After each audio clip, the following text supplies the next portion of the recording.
con artists plan to fleece an eccentric family using an accomplice who claims to be their long-lost uncle.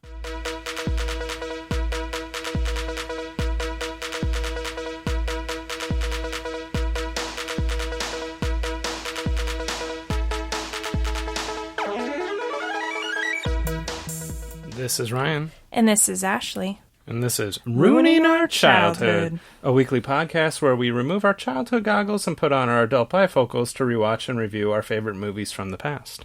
That is us. And I'm Ashley.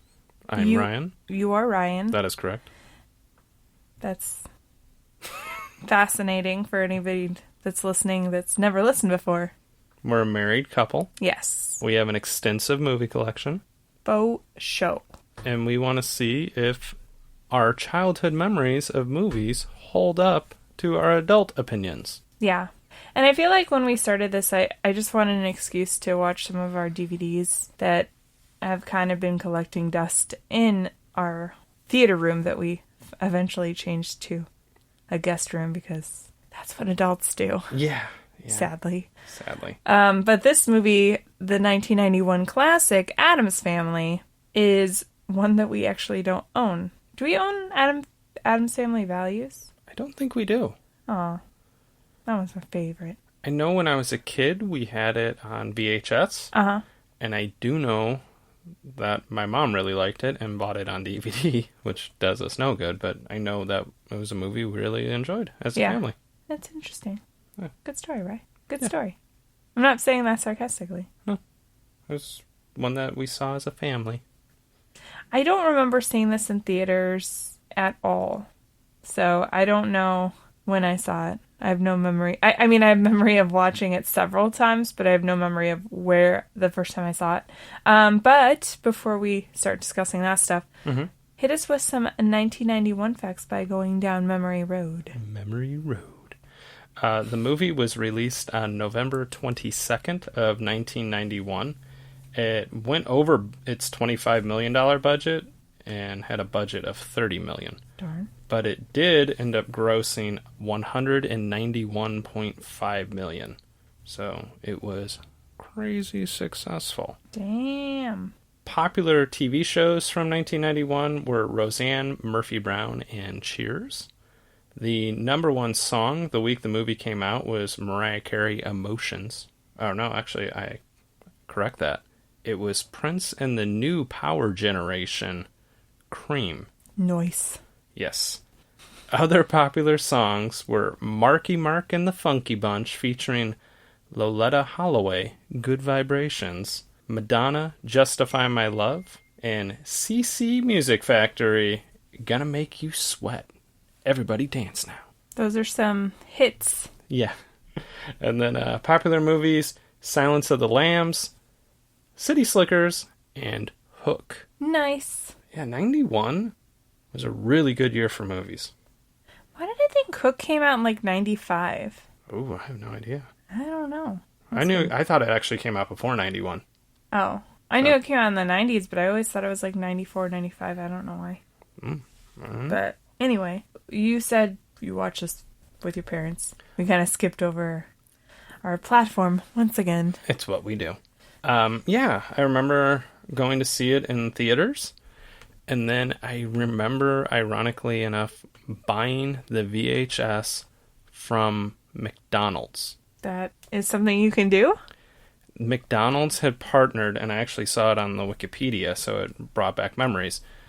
McDonald's partnered with Paramount Pictures. And was selling the VHSs at an ultra low cost. Huh.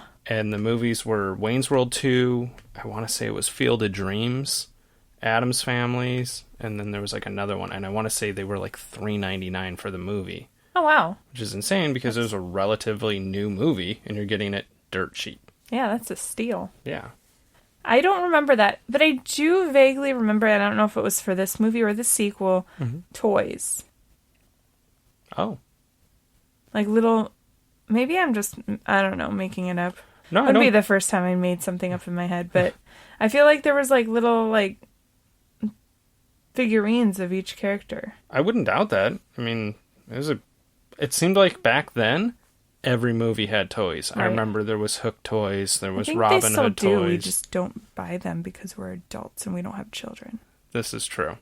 But I feel, obviously, the superhero movies and Star Wars movies get them, but it seemed like back then more obscure, not obscure, but... It was totally different because movies were a bigger deal than they are now. Yeah. Now it seems like nobody really wants to go to the movies unless it's a big name movie or a big sequel. Yeah. Because why leave your house?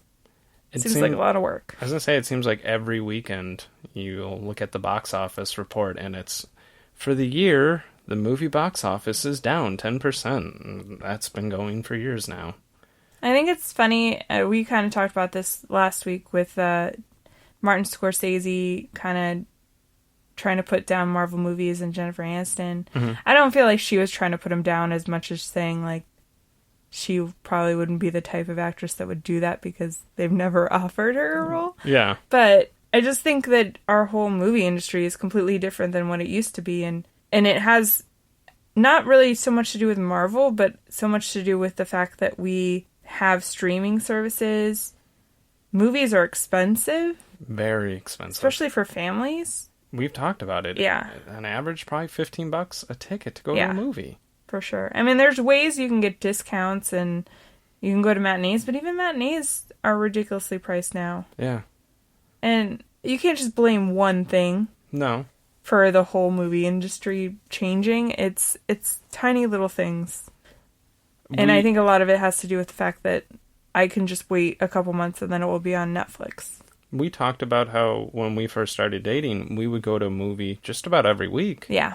And now I think it's coupled with the movie selection out there sometimes is not the best.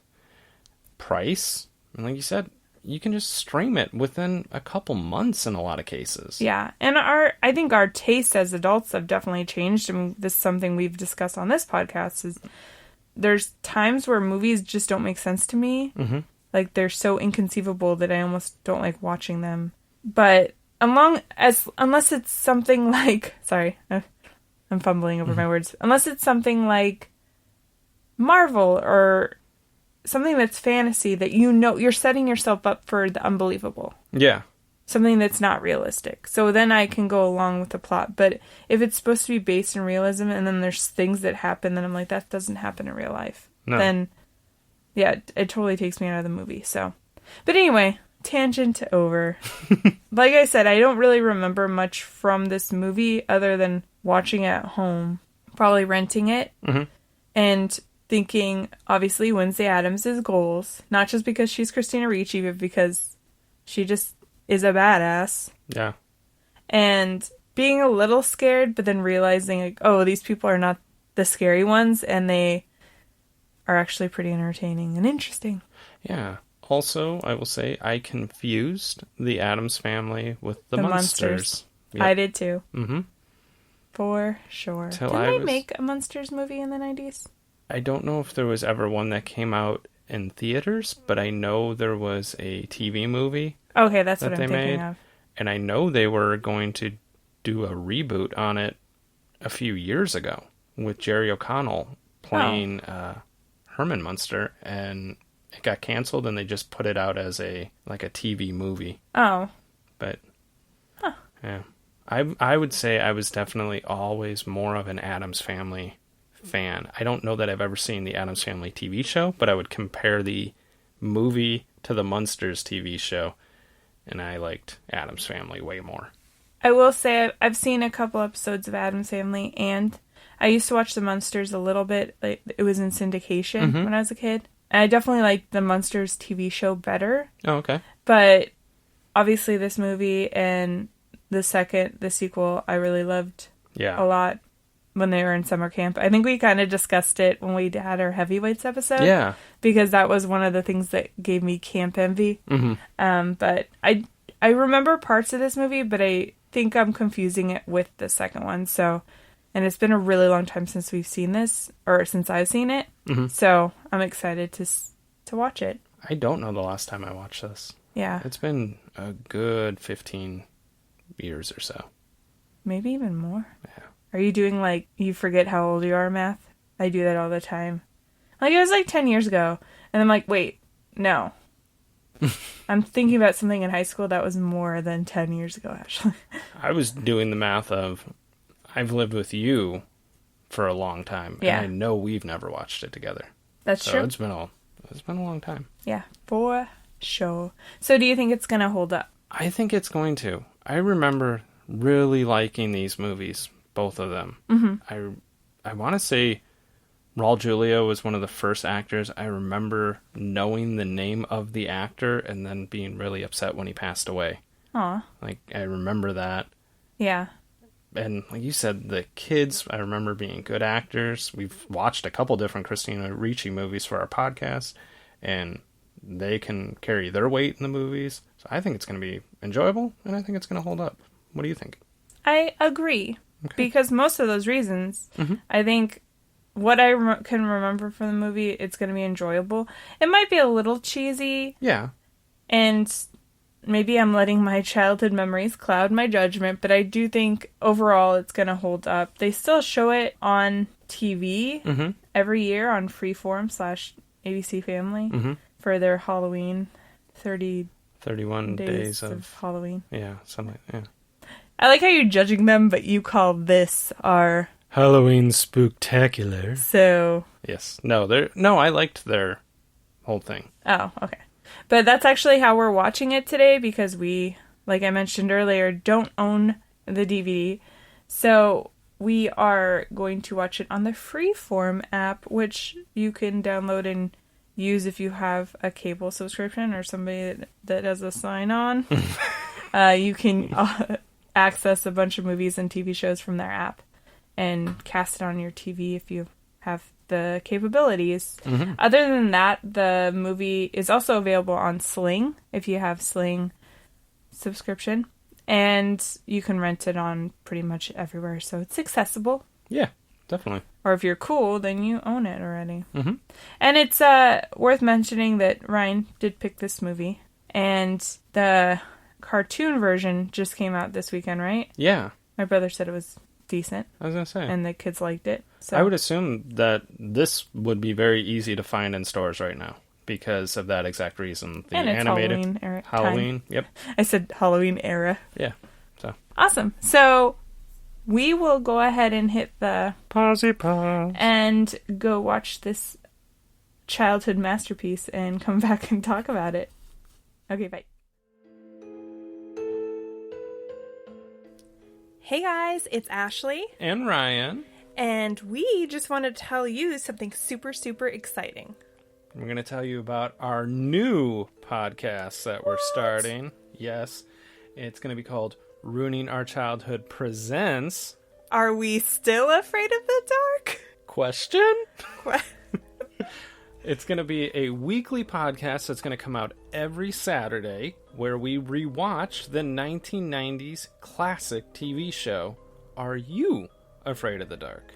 Yes, the Nickelodeon classic. Yes. And it will be starting on November 2nd. Yes. That's Saturday, November 2nd. Just search your podcast app. It's going to be a separate podcast from Ruining Our Childhood, but we'll still be doing Ruining Our Childhood, so don't worry about that. Check it out. We're going to be pretty much making fun of a childhood classic and ruining our childhood. Exactly. That's what we do. It's what we do. Check it out November 2nd, and we'll talk to you guys later. Okay. Bye. Bye. Okay, and we're back. We just finished watching The Addams Family, and now we're going to go and break down our movie, like we always do, with our categories. And the first one we're going to go with is a little category we like to call Well, Hello There, where we talk about any cameos of famous or recognizable actors and actresses that we forgot were in the movie. Who did you notice? The first one I noticed was Dan Hayata. Is that how you say his name? I think so. Hayata, maybe? Yeah. The one thing I remember him specifically from was Clueless and The First Wives Club. Okay. And he was also in Gotham more recently. What I remember him from was he played Doug and Steve Butabi's dad in A Night at the Roxbury. Oh, okay. Yeah. He's been in a lot of stuff. Yeah, I just definitely. named a couple of things that I specifically... He played Cher's dad in Clueless. And then he played, I want to say, Bette Midler's wife in First Wives Club. So, Very nice. yeah. I recognize Dana Ivey. She played Dan Hidea's character's wife in the movie, Margaret Alford. And she was in Home Alone 2.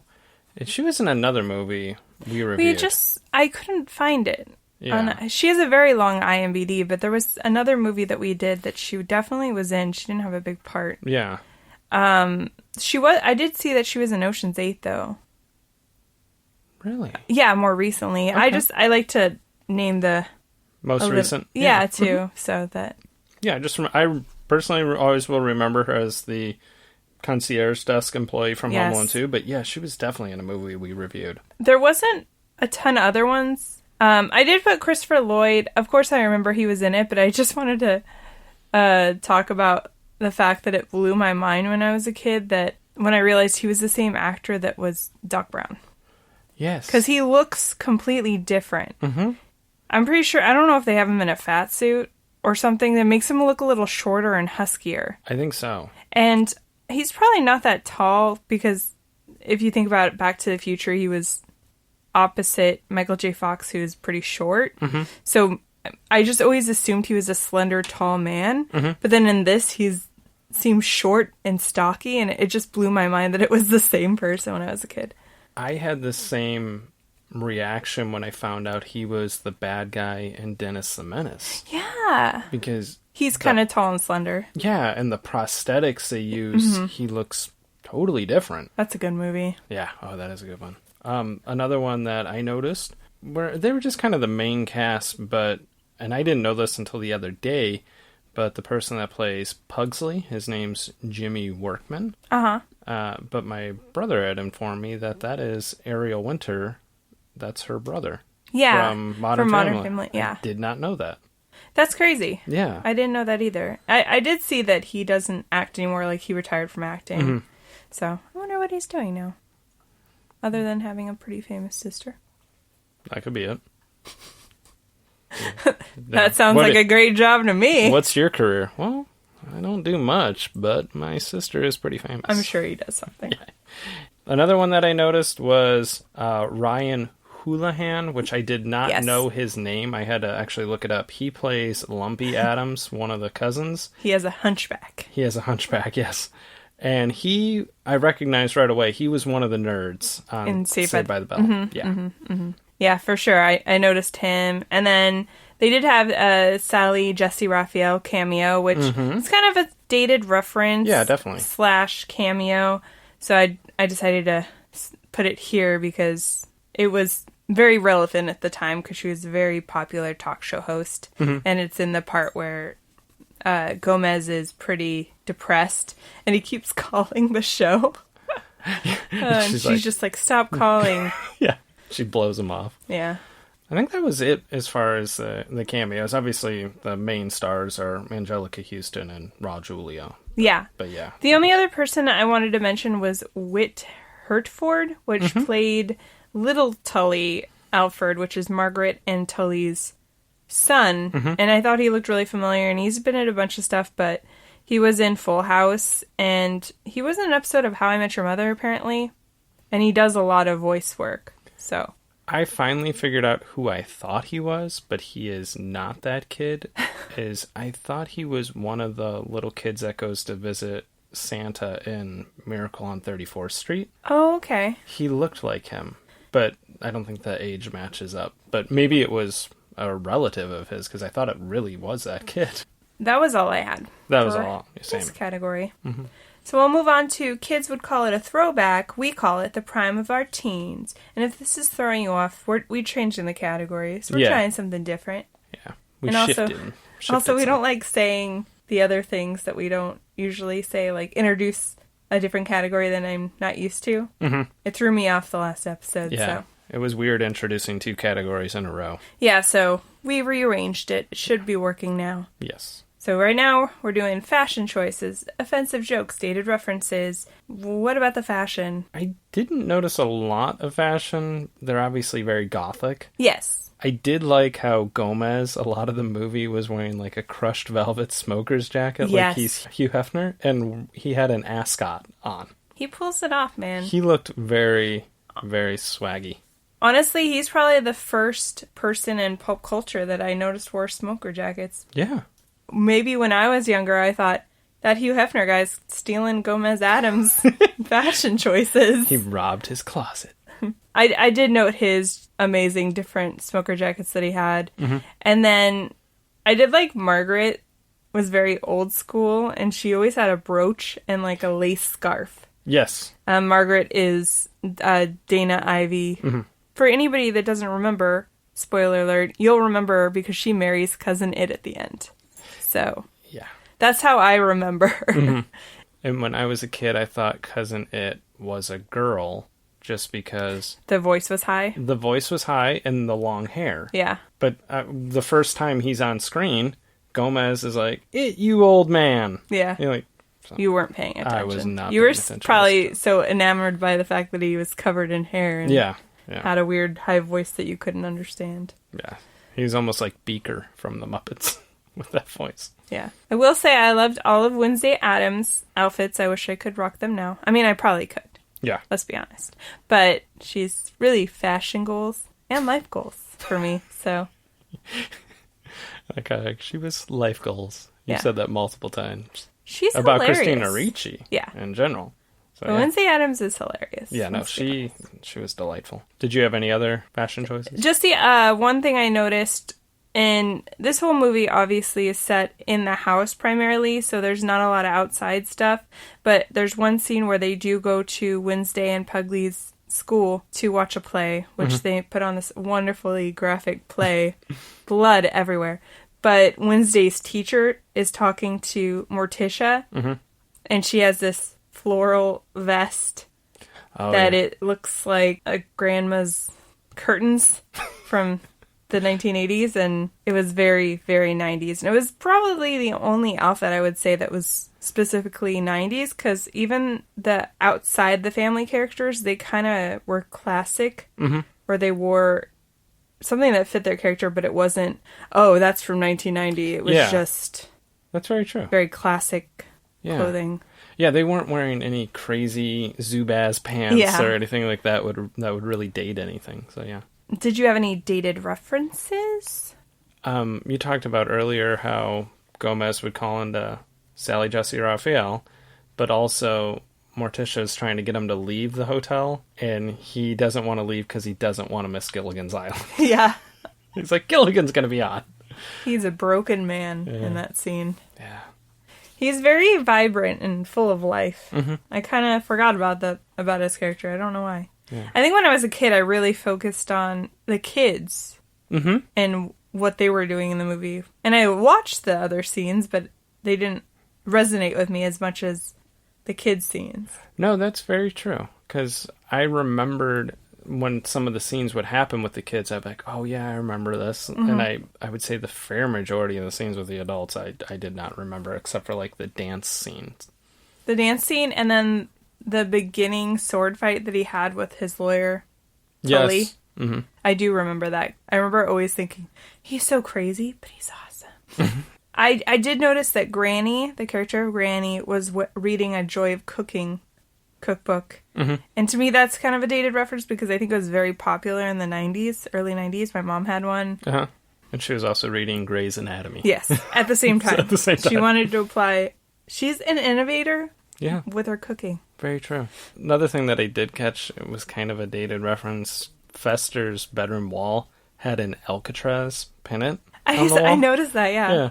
Kids would have their sports team or a vacation destination. He has an Alcatraz pennant. It was really nice. That's funny. I did notice when they do get kicked out of their home, spoiler alert, because the whole premise of this is that there's a con artist and her son, air quotes, that is trying to trick the family into thinking he's the long-lost brother, Fester. Yes. He basically gains control of the house and kicks them out. Yeah. and they're in the hotel, and in the street there's a billboard for Tombstone Pizza, which obviously is still around, but it was just such a 90s ad, and I don't really ever see advertisements for them as much anymore. It's just, to me, it's like pizza. It's cheap.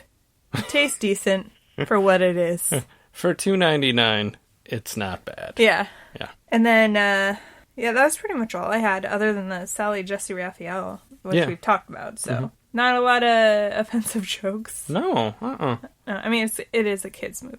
Definitely. So we'll go ahead and move on to our next category, where we talk about some technology. What pieces did you notice? there wasn't a lot. No. Because obviously this family, like you said, are gothic. They're not sitting there watching TV or really using any technology. The only thing I noticed was when Gomez takes Fester down to his vault, they get into a boat, and the boat has a record player. Yeah, I noticed it's kind of a piece of technology, but at the very beginning, they have a haunted house style cuckoo clock, which was kind of really neat, actually. Yeah. I was like, I want one of those. I saw Lurch playing a real old organ. Yes, for sure. And then they were, in the scene I thought about, when they go into the vault, he shows him old home movies on a projector screen. Yeah. With the old film reels. Yeah. Made me think of of Christmas Vacation. Yeah. When Clark's up in the attic. When they get evicted, everybody tries to find jobs. Yeah. And Thing takes a job in an office building, and he's pulling around a wagon delivering packages from Federal Express, but he goes, blazing through an office building, and it's just a collection of old 1990s computers. Yeah. Running like MS-DOS programs and stuff. What kind of programs? MS-DOS? The way you said it, you're like, MS-DOS. DOS. You sounded German. I did want to talk about, in this category, the CGI. It varied. It's funny, because one of the first scenes was Thing running around the house, and I thought, this actually looks pretty good. Yeah. It doesn't look too green screen. It looks nice, but then there's other scenes where he's doing stuff, like jumping from lily pads, that looked really, really shitty. But, I mean, we can't fault it. It was 1990. Yeah, that was really bad. Calm down. Specifically the scene you're talking about where he's jumping from lily pad to lily pad. I did like when he's trying to communicate to Gomez that Morticia's in danger, and he's talking in sign language. Yes. And Gomez is like, I can't understand you when you stutter. That was funny. And then he broke into Morse code. Yeah. And I was like, there's a piece of data technology. That's true. Yeah. Not a lot of people know Morse code. No. And then the hurricane CGI was pretty bad. It was really bad. At the end of the movie, spoiler alert, it's actually Fester. Gordon is Fester. He just had amnesia, and this lady took advantage of him. And he opens up because their books apparently, or whatever they say, which to me is kind of Harry Potter-ish. Yeah. But I guess this came out before Harry Potter, but that's what I think of. It's magic, basically, and he opens up a hurricane book and pushes his mom and the Tully out of the house. And it was just really bad CGI. Yeah. I wish they wouldn't have incorporated that scene or come up with a different way to get rid of Tully and his mom. Yeah. Because that cheesed up a movie that really wasn't that cheesy. Yeah, because that's my thing with some of these older movies is you can tell when a movie takes the time, makes... Like, most of this in this house is really nice. You could tell it was built. It's not green screen. Yeah. The slide that they have to take down to the vault, which, that's always going to get me. We've talked about it in various episodes. I immediately thought of Casper. Yeah. And I was like, oh, I wish I had one of those too. Yeah. A secret vault in itself is cool, but then you add slides and various booby traps. Yeah, book on a bookcase that opens a secret passage. That's just the most amazing thing I've ever seen. Yes. Definitely. But I think overall the movie did a good job about keeping things very timeless. There wasn't a lot of, references to what day it was or what time it was. And they didn't really have technology around. So for the most part, there was a couple things, but it kept it pretty classic. Do you want to move on? Yes. Or do you want to talk about some soundtrack? I just had 2 songs, and they were some goodies. Hit me with them. They had a little MC Hammer, Too Legit to Quit. They like their MC Hammer. Yeah. And then the other one was also by Mr. Hammer. The theme song. Yes. That's, to me, that is quintessential 90s, especially children's movies, is they had a theme song, and it was by somebody that was really popular at the time. Mm-hmm. And that is the one thing that dates this movie the most, is the fact that their closing song is by MC Hammer. Yep. And me and you talked about it. It's probably the whitest rap, I'm putting air quotes, song in the world, and I jammed out to it. Oh, man. I was 5. It was sweet. I did some Running Man to this, which you can imagine I probably couldn't do very well. I was a master at it. And what you were saying about how kids' movies like this, the one that came to mind other than this was Teenage Mutant Ninja Turtles 2, Secret of the Ooze. Yeah. Little ninja rap. Go Ninja, go Ninja, go. By Vanilla Ice. Oh, jeez. Awful. Yeah, for sure. And just a side note, I remember when MC Hammer was at the height of his popularity, my brother, for his birthday, got 2 copies of his album on cassette. Wow. And then, I mean, obviously, I think he took one back. I would hope. And then flash forward to when he was in high school, tried to deny that he ever owned them.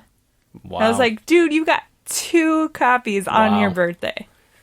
We definitely had the first one, and we had his second album, because I remember the first album had the Can't Touch This, second album had Too Legit to Quit. Yeah.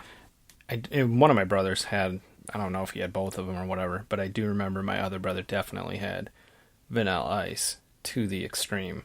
And you can tell it made an impression on me, because I remember the album name. My mom owned it. It was a jam. So. I'm like, don't deny it. Those were some good songs. Okay. And then also, I did want to talk about the score, especially in the beginning. It hit me.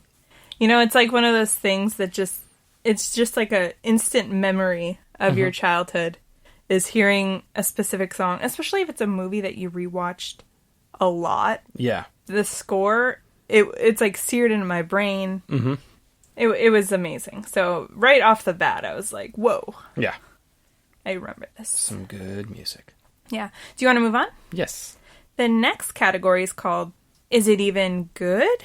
Where we talk about the plot and mostly plot holes, as well as the funniest and cringiest moments and whatever else we want to talk about regarding this movie that we haven't already covered. Mm-hmm. What did you think about the plot? I think if I hadn't seen documentaries where this has happened, I would think this is very unbelievable. But we have seen a documentary where a guy tried to infiltrate a family claiming to be their kidnapped kid.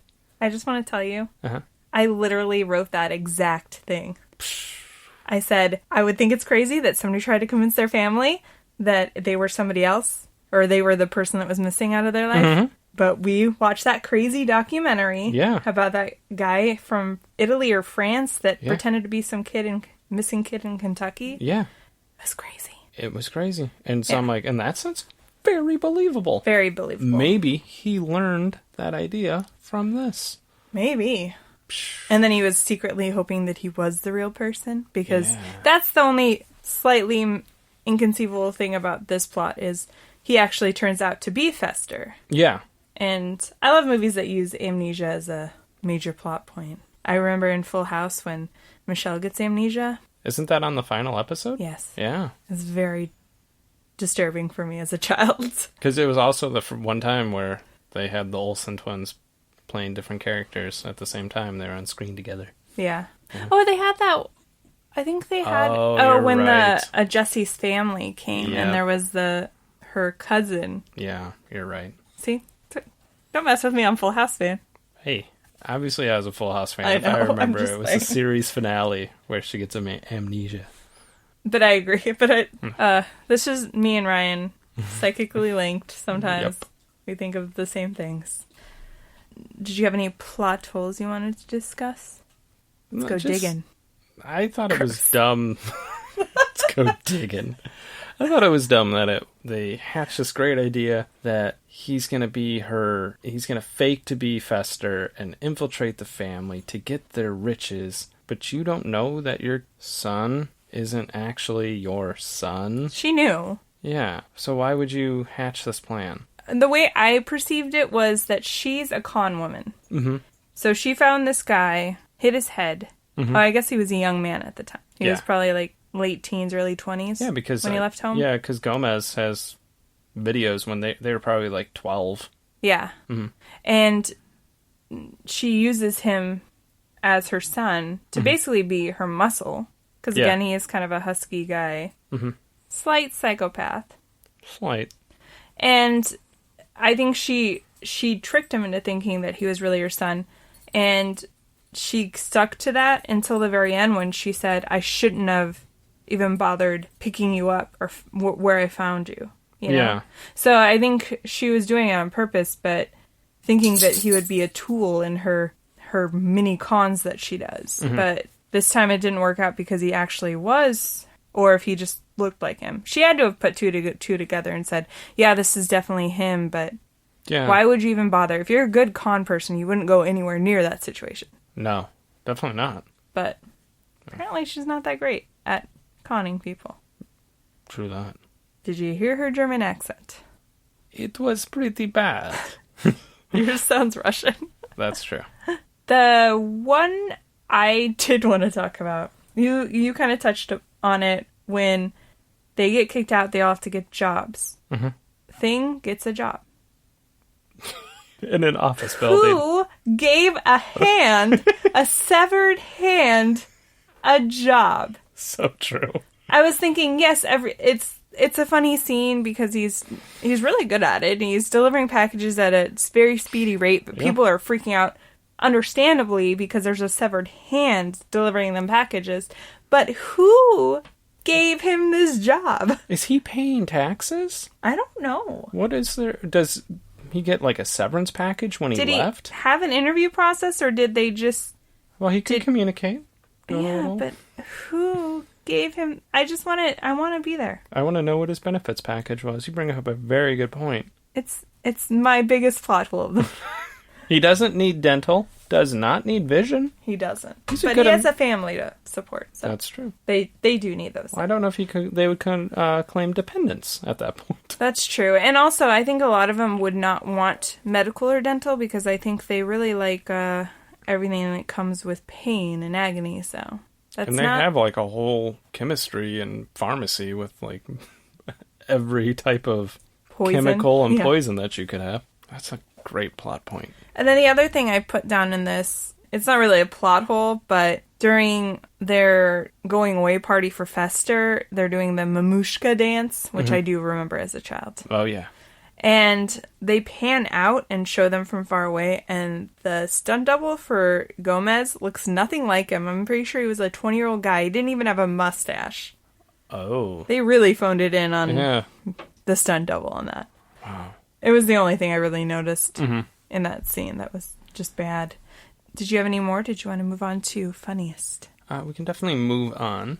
I'm trying to figure out what my funniest was, because I wrote down some doozies. Right off the bat, I guess I'll go with this one. It was when they do the play, and you talked about the teacher talking to Morticia, and she's showing Morticia a collection of little papers that students had written about people that had inspired them. Yeah. And one picked President Bush, and somebody else picked First Lady Laura Bush, and then somebody picked Jane Pauley. Yeah. And Morticia, like, gasped, and she's like, have you talked to her parents? Like, oh my. There was a lot of those jokes, like, the opposite. Obviously, if it's scary or dark, they're into it. Yeah. That's why when they tried to torture Morticia at the end, it didn't work because of course they love torture. Yeah. She was obviously, like, turned on. Yeah, obviously throughout this movie, the one thing I learned that I did not really pick up on as a child was that Morticia and Gomez were some freaks. Yes. But not in the way you think. They were into some things. Yeah. Yeah. So true. They were about each other. What was your funniest moment? I had a couple, but ultimately one of my favorite ones was Wednesday Addams is dressed up for Halloween, and she's just kind of looks like herself. Just, usually wearing a black dress with the white collar. And who was it? Margaret asked her, "Oh, who are you going as?" And she says, "A homicidal maniac," because homicidal maniacs, they look just like everyone else. I was like, that's so true. But the way she said it. Yeah. Is so... She delivered it quite well. Yeah. Yeah. Do you want to move to the cringiest? Yes. You kind of talked about how Morticia and Gomez are into some things. And they're having, at one point, they have like a real nice heart-to-heart talk, and then a makeout session that the implication is this is going to a little mommy-daddy time. And they're in a cemetery. Yes. Yeah. I thought it was funny when they were doing it at the auction. Yeah. In front of people. And I was like, they're like that nauseating couple that is way too touchy-feely when you're so true around them. Mine was, other than Abigail's not so great German accent, especially in that first scene where they come into the house and she's supposed to be a psychologist for Fester. But it was a scene where she's talking Fester back into the plan because he started to really like the family. He loved hanging out with the kids. And she pulls him into her chest to hear her heart. And she honestly reminds me kind of how Mother Gothel is in Tangled, where she's her mother, air quote, but she uses that guilt trip as a way to like keep them in line. Yeah. And it's just manipulative and gross. And she did that later on. She literally laid the cheesy guilt trip. Yeah. Where it was real over the top. So yeah. I mean, mothers always guilt their children. That's part of their job. But when it's against their child's best interests, that's usually where it stops, you know? Yeah, definitely. That was pretty much all I had. I mean, I had some additional stuff. Same. Go ahead. One of the things that I noticed was right off the bat, the opening credits reminded me of the opening credits from Men in Black. Yeah, the writing. Yeah, it was very similar. So that was just something I thought was interesting. What did you have? I think we covered everything. Other than I did like the scene where Pugsley steals the stop sign and they're actively excited that there was a big crash. You get out of my head. That was the second one I had written down. Pugsley's obsession with removing stop sign. And then in his room he had like 20 of them. Yes. And it was funny because when he did it, the whole family just stopped because you could hear like tires screeching, and they were so proud of him. They were very proud. Yeah. And then at the end of the movie, there's trick-or-treaters coming to the door, and a couple of them are dressed as like Spider-Man and Captain America. So I think that like helped benefit the movie in the sense that, hey, kids have been dressing like these comic book heroes for almost 30 years. Yeah, at least. So true. Did you have anything else? I did not. Yeah, I think we covered everything. When I was a kid, I don't know if I said this, but it was my favorite character. Did I already say that? I feel like I did. No. Cousin It was my favorite character. Oh, okay. First of all, that hair. What kind of conditioner are you using, man? Because it's beautiful. And he was just silly. Yeah. I don't know. I wish he was in more of the movie. We can move on if you want. We're going to move on to our awards. And we give out 2 awards every week. First of which is the valedictorian to the Nicolas Cage Online School of Bad Acting. Who did you give yours to? I pretty much liked most of the cast. So I just gave it to somebody that I just felt like they kind of left them out a lot in the movie. And they're a little bit of an unnecessary. And that was Granny. Yeah. Judith Malina is the actress's name. She only had a couple lines. And I get her purpose, I guess. I just don't think it added anything to the movie at all. Yeah. And I don't know, like, she was just really unnecessary to me. But it was hard to choose somebody because I think everybody in that family kind of adds something interesting. So very true. I gave mine to John Franklin, who played Cousin It. Aww. Which, that's why I thought it was funny. You just went into this cousin. And you know what's funny? I put in my notes, I remember as a child being a big fan of Cousin It. Yeah. as an adult, I think cousinettes maybe in a minute or two of the movie, total scene time.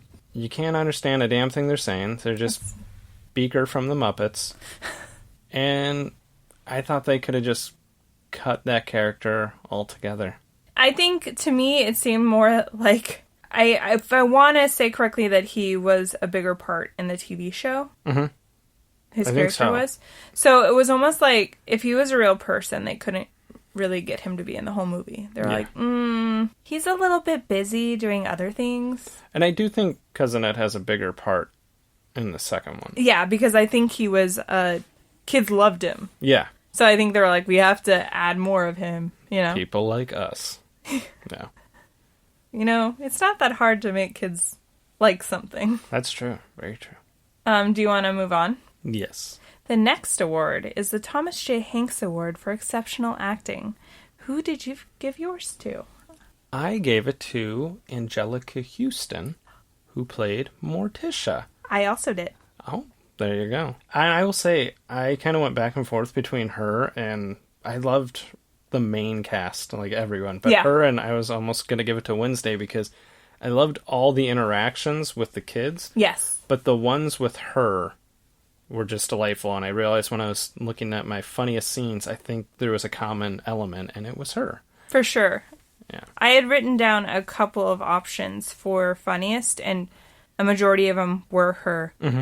And I think just her character, she's this matriarch who already questions Fester the moment he comes in the house. Yeah. And so does Wednesday, by the way, because they're very smart women. Yes. And she's just, she's there to protect her family. She does everything for her husband to make him happy. He's kind of like this goofy, in a way, like, lovable guy. Mm-hmm. And the minute he gets depressed, she's like, bitch. And she goes and tries to fix it. But I loved when she was helping Fester unpack. Mm-hmm. And she's like, it's a crowbar, dynamite, cyanide. And she looks at him, and Fester's freaking out because, like, why am I bringing these weapons into this house? Right. They're going to be onto me. And she was like, as if we would run out of cyanide. I guess that's another plot hole I will say, is that you would think Tully would have prepared him a little more for what kind of family he was walking into. Yeah. And he was, the first, 10 minutes he was in the house, he was freaking out because obviously they're very strange and weird people. Yeah. To the outsider. But yeah, I love that scene. I also liked when she takes him through the cemetery, and she's very threatening, but in a very calm and collected way. Mm-hmm. I thought she could be a spy. Very true. Yeah. Yeah. She's very good poker face. Yeah, for sure. You always pick the same people. Yeah. Except when I said, get rid of Cousin It, and you're like, they should have put more of him in the movie. I'm like, no. So now we'll move on to answering the question, does it hold up? I say, other than the cheesy CGI that was incorporated when they opened Hurricane Irene, it was a really good movie. It was. It was very funny still, held up really well. I enjoyed it a lot. Me too. It was extremely watchable for a kids movie. As an adult, and I mean, I know it's partly nostalgia for us, but it was still very watchable, and there was a lot of parts that were funny, maybe even funnier because, like we said earlier, when we were kids, we really focused on the bits that were centered around the kids, and even Fester, because he was just kind of a goofy character. Mm-hmm. But the parents, I mean, Gomez and Morticia were hilarious in their own right, and just the movie was really enjoyable, and now I'm going to go watch the second one. We're going to have to do that. So I guess that's it. Yeah. I agree. Awesome. We appreciate you guys making us part of your week. We ask that you give us a review and possibly subscribe over on the Apple Podcast app or Spreaker or whatever you are listening to us on. Castbox. We're on Google Podcasts. Mm-hmm. We're pretty much on everything. Once you get on one thing, you're pretty much on all of them. Yeah. Want to follow our social media? I'm just chilling here. Yeah. Just listening to Ryan talk. Social media, we're on Facebook at Ruining Our Childhood. Over on Instagram at Ruining Our Childhood. And Twitter at ROC Movie Podcast. A little heads up, we decided to add another podcast to our repertoire because why not? Yeah. Why add more work to to my day. Just kidding. Add more fun to my day. Yeah. So, do you want to tell them? Or yes. do it? Yeah, so we're going to do a rewatch on the series Are You Afraid of the Dark? Yes. The 1990s Nickelodeon classic SNCC program. Yes. Are You Afraid of the Dark? Yeah, each week we'll be breaking down one episode, and we'll probably do something a little similar to how we break down our movies, but obviously not the exact same. Mm-hmm. I hope you will listen to them. Mm-hmm. I hope you enjoy listening to us every week. Yeah. And we'll let you know when that will be available. Should be coming up here in the next few weeks, for sure. Yeah. Bo show.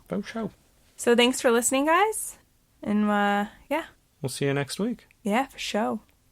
Bye. Oh, and also, thank you for listening to our Halloween Spooktacular. Oh. Yes. Okay, bye. Yeah, to get that in. Mm-hmm.